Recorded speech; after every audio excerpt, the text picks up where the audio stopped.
आज सकाळपासूनच सोलापूर जिल्ह्याच्या दौऱ्यावर होतो. अक्कलकोटला देखील मेत्रे साहेबांच्या नेतृत्वाखाली आमचा एक पदाधिकाऱ्यांचा मेळावा झाला. आता सगळ्या सोलापूरमधले जे उद्योजक आहेत, त्यांच्या ज्या संघटना आहेत, त्यांच्यावर देखील आज बैठक झाली आणि अनेक सोलापूरवासियांना आवश्यक असणारे उद्योग क्षेत्रातील निर्णय आजच्या बैठकीमध्ये आम्ही घेतले. त्याच्यामधला पहिला निर्णय जो होता तो ड्रायपोर्ट जे आपल्याला करायचं आहे त्याच्यासाठी 100 एकर जागा द्यायचा निर्णय देखील आजच्या बैठकीमध्ये आम्ही घेतला. त्या जागेच्या संदर्भातलं निवेदन आता गडकरी साहेबांकडे जाईल, JNPTकडे जाईल आणि त्या कामाला देखील 5 MLD पाणी हे महानगरपालिकेकडनं आम्हाला MIDCला पाहिजे होतं. त्याचे 28 कोटी रुपये भरायचे होते. ते 2 वर्षामध्ये 28 कोटी रुपये भरण्याचा निर्णय आम्ही घेतलाय. 7 कोटी रुपये 2 ते 3 दिवसात आम्ही महानगरपालिकेला देतोय आणि महानगरपालिकेनं पुढचे पैसे हे 2 वर्षामध्ये भरावेत असा टप्पा दिल्यामुळे हे देखील 28 कोटी रुपये आम्ही त्यांना भरू. त्याच्यामुळे उद्योजकांची 5 MLD पाण्याची जी अडचण होती ती देखील दूर करण्यामध्ये आज आम्ही यशस्वी झालो. त्याच्यानंतर महत्वाचा मुद्दा, जलसंपदाची एक जागा आम्हाला ॲक्वायर करायची आहे आणि त्याच्यासाठी 23 कोटी रुपयाची आवश्यकता आहे. तर ते देखील 23 कोटी रुपये जलसंपदाला भरण्याचा निर्णय आज आम्ही बैठकीमध्ये घेतला. माझे सगळे MIDCचे अधिकारी देखील होते. टेक्स्टाईल पार्कची मागणी होती. विशेषतः ज्योतिताईने एक महत्वाची मागणी माझ्याकडे केली होती की आपल्याकडे IT पार्क जो मंजूर झालेला आहे तो IT पार्कची जागा जी आहे ती योग्य नसल्याचं सगळ्या इथल्या सोलापूरवासियांचं म्हणणं आहे आणि ती देखील जागा बदलून द्यायचा आम्ही निर्णय घेतलाय. कुठं जागा द्यायची याचा निर्णय देखील 8 ते 15 दिवसात होईल आणि नुसतं जागा देऊन आम्ही थांबणार नाही. पुढच्या 2 महिन्यामध्ये IT मध्ये काम करणारे जे मोठे उद्योजक आहेत त्यांची एक कॉन्फरन्स देखील आम्ही सोलापूरमध्ये घेऊ आणि त्या IT उद्योगाला देखील चालना सोलापूरमध्ये देण्याचा निर्णय आज आम्ही घेतलाय. अजून एक महत्वाचा निर्णय सोलापूरमध्ये, त्याची संकल्पना देखील खासदार ज्योतिताईंची आहे. वारकरी सगळे पंढरपूरकडे निघालेले आपल्याला माहिती आहे आणि मागच्या वर्षी जेव्हा मी आळंदीला गेलो होतो तर आळंदीला गेल्यानंतर तिथल्या अनेक मंडळींनी माझ्या कानावर अशी गोष्ट सांगितली की ही आपली ज्ञानेश्वरी जी आहे ती आपल्याला एकदम कमी किमतीमध्ये 1.5 लाख घरांपर्यंत पोचवायची आणि ती जबाबदारी मराठी भाषा विभागाने घेतली. त्याच्यानंतर हाच निर्णय आम्ही तुकारामांच्या गाथेबाबत घेतला. हाच निर्णय आम्ही निवृत्तीनाथांच्या साहित्याबद्दल घेतला आणि आज जी मागणी झाली की संविधानाला 75 वर्ष पूर्ण होत आहेत, त्याच्यामुळे आज सोलापूरमधनं मी जाहीर करतो की 75,000 संविधानाच्या कॉपीज या महाराष्ट्रामध्ये मोफत देण्याचा निर्णय मराठी भाषेच्या विभागानं आम्ही घेतलेला आहे. दुसरं, महात्मा ज्योतिराव फुलेंचं देखील 200वी जयंती आपण साजरी करतोय. त्याच्यामुळे 20,200 महात्मा फुलेंचं जे चरित्र आहे, समग्र वाङ्मय आहे, ते देखील 20,200 लोकांपर्यंत पोहोचवण्याचा निर्णय आज आम्ही घेतला आणि त्याचा सगळा खर्च हा मराठी भाषा विभाग करणार आहे. आणि याचं औचित्य आम्ही असं साधलेलं आहे की 3 ऑक्टोबर ते 9 ऑक्टोबर अभिजात भाषा सप्ताह जो असतो त्यावेळी ही दोन्ही साहित्य म्हणजे संविधान आपलं आणि महात्मा फुलेंचं साहित्य हे महाराष्ट्रातल्या युवा पिढीपर्यंत पोचावं यासाठी आम्ही प्रयत्न करतो आणि तो निर्णय देखील आज आम्ही सोलापूरमध्ये घेतलेला आहे.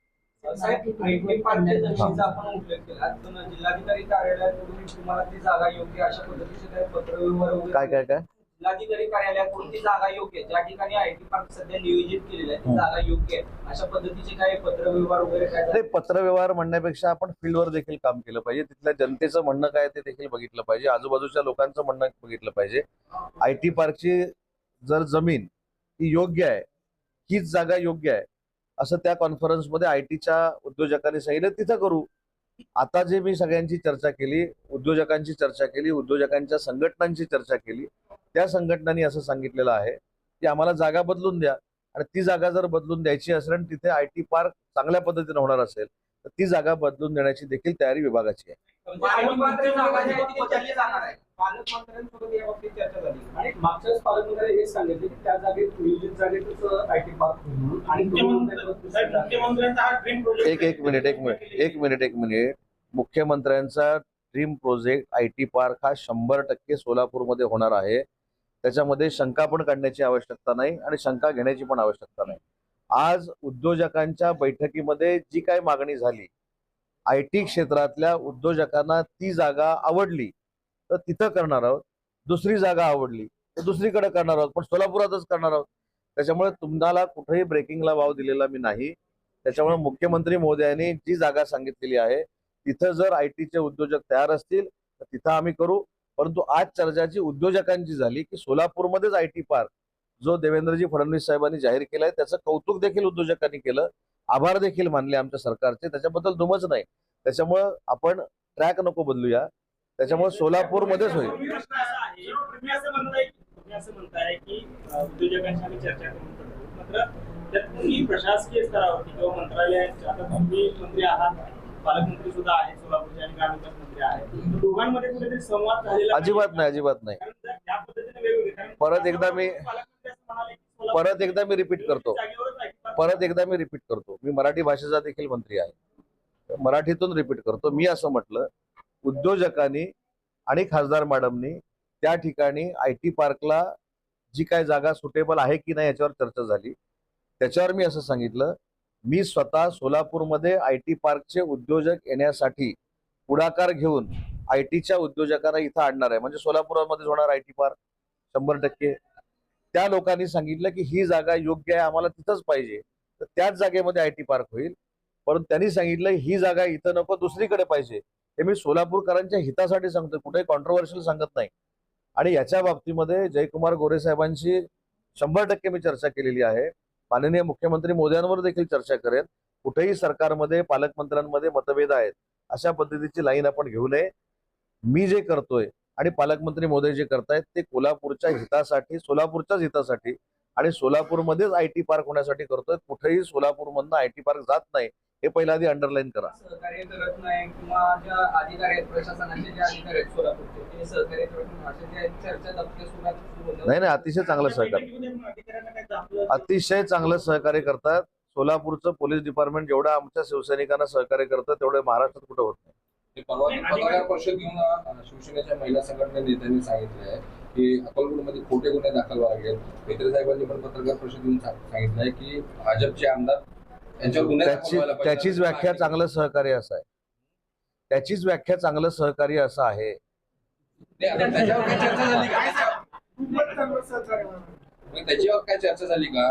आज तुम्ही अक्कलकोटमध्ये पण गेला, मेत्रे साहेबांच्या नेतृत्वाखाली बैठक पण झाली. आज मी अधिकाऱ्यांच्या बाबतीत जे सांगितलं, आता साहेबांनी जो मला प्रश्न विचारला, मी झापलं नाही कोणाला, मी फक्त त्यांच्या कर्तव्याची जाणीव करून दिली.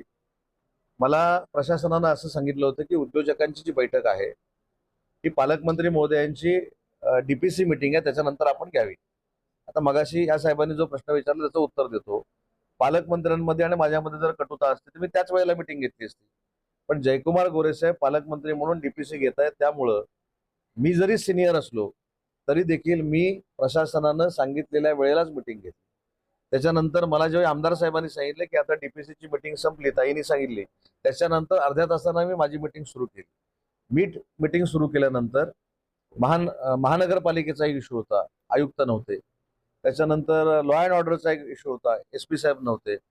त्याच्यानंतर जिल्हाधिकाऱ्यांनी एका जागेसंदर्भात निर्णय घ्यायचा होता म्हणून जिल्हाधिकारी नव्हते. त्याच्यावर मी त्यांना असं सांगितलं की शेवटी कोणाला पटवणं मोठं, मी आज उद्योगमंत्री आहे, मिटिंगला माझ्या यायलाच लागेल. त्याच्यामुळे तुम्ही जर आला तर जनतेचे प्रश्न सुटतील, सोलापूरकर वासियांचे प्रश्न सुटतील, असं मी सौम्य भाषेत सांगितल्यानंतर ते 10 मिनिटात आले. आपण असं म्हणताय संवाद आहे, मात्र आपल्या शेजारी साहेबांनी परवा असं सांगितलं की भाजपची हुकुमशाही सुरू आहे सोलापूरसह राज्यभरामध्ये आणि शिवसेनेवरती त्या शिवसैनिकांवरती अन्याय होतो. त्या मताशी आपण सहमत नाही आहेत का किंवा सोलापूरमध्ये आपल्याला काय अनुभव होतो? नाही, शासन म्हणून आम्ही सगळे महायुतीमध्ये काम करतोय. महायुतीच्या प्रत्येक मंत्र्याची जबाबदारी आहे की महायुतीतल्या प्रत्येक घटक पक्षाला पुढे घेऊन गेलं पाहिजे, त्याच्याबरोबर संवाद ठेवला पाहिजे, त्यांच्याबरोबर चांगले संबंध असले पाहिजेत. हे प्रत्येकाचे नियम प्रत्येक पक्षानं समन्वय समितीनं घालून दिलेले नियम आहेत. त्याच्यामुळे त्या पद्धतीनं आपण जर पुढे गेलो तर जे मैत्री साहेब म्हणाले ती वेळ येणार नाही. सांगितलं ना, कुंभारी MIDC बाबतीत ऍक्विजिशन जे ज्यादा करायचं आहे त्याचे पैसे भरण्याचा पण निर्णय घेतला आम्ही.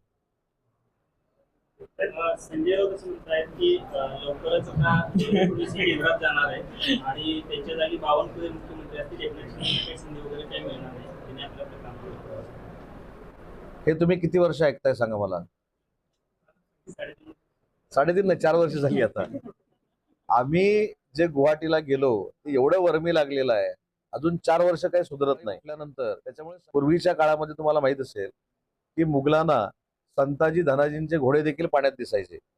तसे उठल्यानंतर झोपेपर्यंत एकनाथ शिंदे साहेब त्यांना दिसतात. त्यामुळे त्यांच्यावर आम्ही काही बोलत नाही, त्यांना काही मनावर घेत नाही. कधी कधी आमचे ज्योतिताई त्यांना व्यवस्थित चांगल्या पद्धतीनं त्यांच्याच भाषेत उत्तर देतात, त्यांना बास असतं. मुख्यमंत्री जे आहेत भाजपची सत्ता बसली एकनाथ शिंदे साहेबांच्या सहकार्याने बसले, त्यांनी नैतिकता दाखवून जे आहे ते त्यांनी केंद्रात गेलं पाहिजे फडणवीस साहेबांनी, आणि एकनाथ शिंदे जे आहे ते मुख्यमंत्री पद स्वीकारलं पाहिजे. कसं पाहताय? नाही, मी बच्चूभाऊंची स्टेटमेंट बघितली, असं त्याच्यामधलं वर्डिंग नव्हतं. त्याचं उत्तर पण मी अनेक वेळा दिलेलं आहे. जसं भारतीय जनता पार्टीच्या नेत्यांना कार्यकर्त्यांना असं वाटतं की माननीय देवेंद्रजी फडणवीस साहेब हे उच्च पदावर बसले पाहिजे, तसं आमच्या आमदारांना, आमच्या खासदारांना, आमच्या कार्यकर्त्यांना असं वाटतं की एकनाथ शिंदे साहेब देखील उच्च पदावर बसले पाहिजेत. आता मला तुम्ही विचारलं की एकनाथ शिंदे साहेब उच्च पदावर बसले पाहिजेत का? नक्की बसले पाहिजेत, हीच माझी भावना आहे. त्याच्यामुळे कार्यकर्त्यांची भावना आहे, ही आमदारांची भावना आहे. जशी सुनेत्रा वहिनींबद्दल राष्ट्रवादी काँग्रेस पार्टीची भावना असू शकते, तीच कार्यकर्त्याची भावना आहे. त्याच्यामुळे बच्चूभाऊंच्या म्हणण्याला वेगळं घेतलं जाते, वेगळ्या पद्धतीनं सांगितलं जाते, पण बच्चूभाऊंच्या म्हणण्याचा मतितार्थ आहे. शिवसैनिकांची भावना आहे का की मुख्यमंत्री देवेंद्र फडणवीसांनी केंद्रात राजकारण पाहिलं पाहिजे, केंद्रात गेलं पाहिजे? हे बघा, आम्ही दुसऱ्या पक्षाच्या नेत्यांनी कुठचं राजकारण केलं पाहिजे हे सांगण्याचा आम्हाला अधिकार नाही, पण आमचे नेते सर्वोच्च पदावर बसले पाहिजेत ही आमची इच्छा का असू शकत नाही? दुसऱ्या पक्षानं काय करावं, त्यांच्या नेत्यांनी काय करावं, आम्हाला अधिकारच नाही. देवेंद्रजी फडणवीस साहेबांनी कुठच्या पदावर जावं, देवेंद्रजी फडणवीस साहेबांनी पार्टी म्हणून काय करावं, असं आम्ही त्यांना कसं काय सल्ला देऊ शकतो? त्याच्यामुळं आम्ही आमच्या नेत्याबद्दल बोलू शकतो, आणि आम्ही आमच्या नेत्याबद्दल उच्च पदावर बसावं असं आमच्या बच्चूभाऊंनी जर म्हटलं असेल तर ती आमची भावना आहे. परंतु संख्याबळ बघता जो लोकशाहीचा आदर करून जो निर्णय घेतलेला आहे, म्हणूनच माननीय देवेंद्रजी फडणवीस साहेब मुख्यमंत्री आहेत आणि आमचे साहेब उपमुख्यमंत्री आहेत. संजय राऊतांना अरे, त्यावेळी काय घडलं होतं तुम्ही बघितलं ना.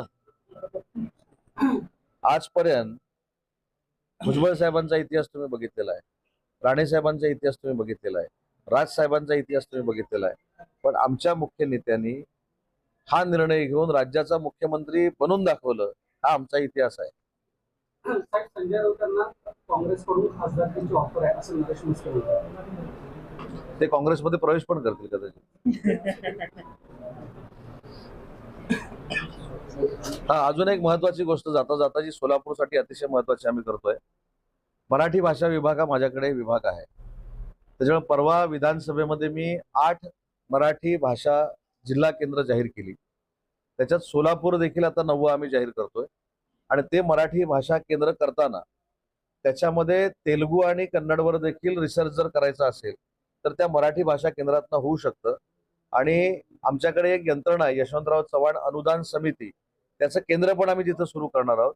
याचं कारण तमिळी आणि कर्नाटक मधलं कानडी हे साहित्य जर मराठीमध्ये कोणाला प्रकाशित करायचं असेल किंवा मराठीमध्ये अनुवाद करायचा असेल तर त्या यशवंतराव चव्हाण अनुदान समितीचा उपयोग या सगळ्या साहित्यिकांसाठी होऊ शकतो. म्हणून एक अतिशय महत्वाचा निर्णय आज आम्ही घेतला.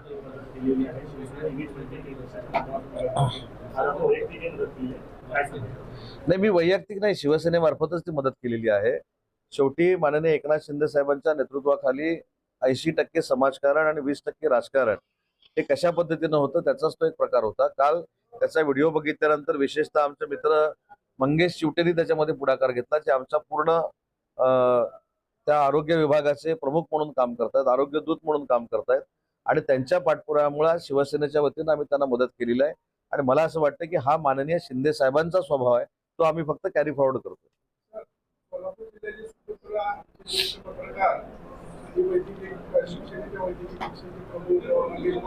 हे शिक्षक मतदारसंघामध्ये इच्छुक आहे, तर आम्हाला एक पत्रकार आमदार मिळेल. मी कधी कधी अनेक पत्रकार परिषदेमध्ये असं सांगितलंय, मला झेपतील आणि मला सोसतील असेच प्रश्न विचारत जा.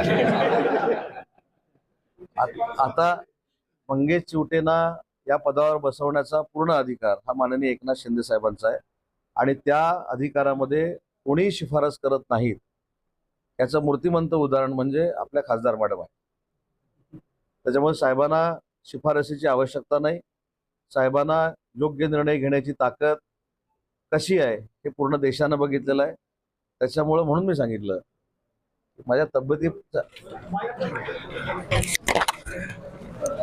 चला धन्यवाद.